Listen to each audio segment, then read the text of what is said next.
I hate to say it, but this society is being dumbed down to the point of absurdity. I don't know how this liberal Hivemind channel came up on my suggestions, but I watched this clip. And as I do, I looked at the comments. Of course, the majority of the comments that I saw were doing the bobblehead thing. You couldn't be more right, everything you said was spot on, etc. But I guess if you name your channel the liberal Hivemind, you probably won't get many dissenters. Unless you're 100% correct on your analysis, a lack of dissent usually means a lack of critical thinking on the part of the commenters. That seems like the case here. Take a listen to this.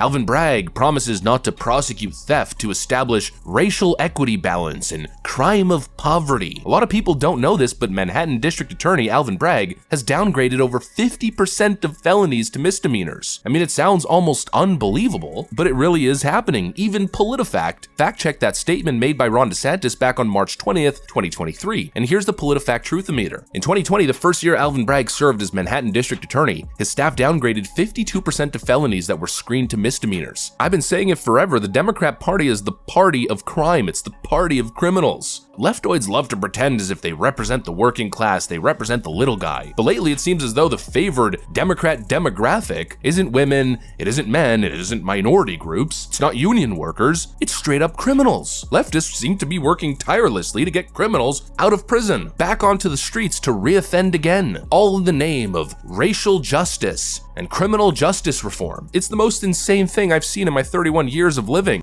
Now, when I first heard this, I immediately had questions, and this is the part of critical thinking that isn't really done. The first question was, which crimes were downgraded from felonies to misdemeanors? Is this a normal practice? Why was it done? The host didn't mention any of this, so I thought I would do something I can almost guarantee none of the commenters were willing to do, and that's do my own research. I started by going to the page the host cited, and there I found the graphic he pulled up. Under the graphic were a bunch of letters. Those letters were grouped together to form words. Those words were grouped together to form sentences, and those sentences were designed to be read from left to right to give information. So I did that. And when you guess, the liberal Hivemind host left out some facts. These weren't little facts. These were substantial facts. If you listen to the host tell it, he presents it as a rogue district attorney who's just letting criminals go by unilaterally eliminating their justified criminal charges. That's the way this video comes across. However, when you apply the left to right sentence thing, it paints a different picture. Let's read, shall we?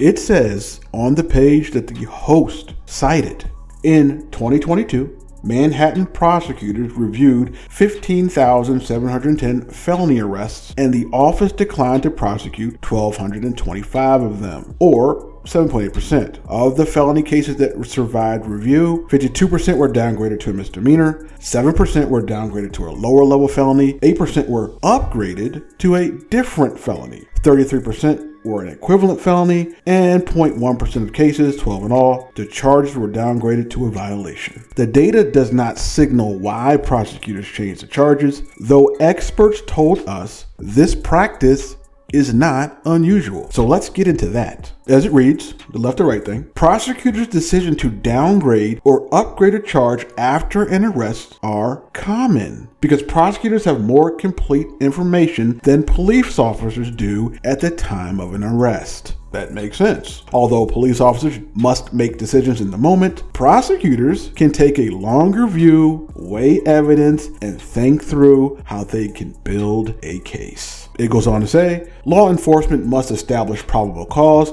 to effectuate an arrest, but prosecutors are likely applying the higher standard of proof beyond a reasonable doubt to determine what charges they may be able to prove at trial. Now, all I had to do to get the information was read. That was it. Just read. And it makes sense that the prosecutors would weigh the evidence to determine if a crime was indeed committed, what that crime actually is, and what are the charges for that crime. So a crime can come in as a misdemeanor but turn into a felony based on the evidence, or the crime can come in as a felony and go down to a misdemeanor based on the lack of evidence.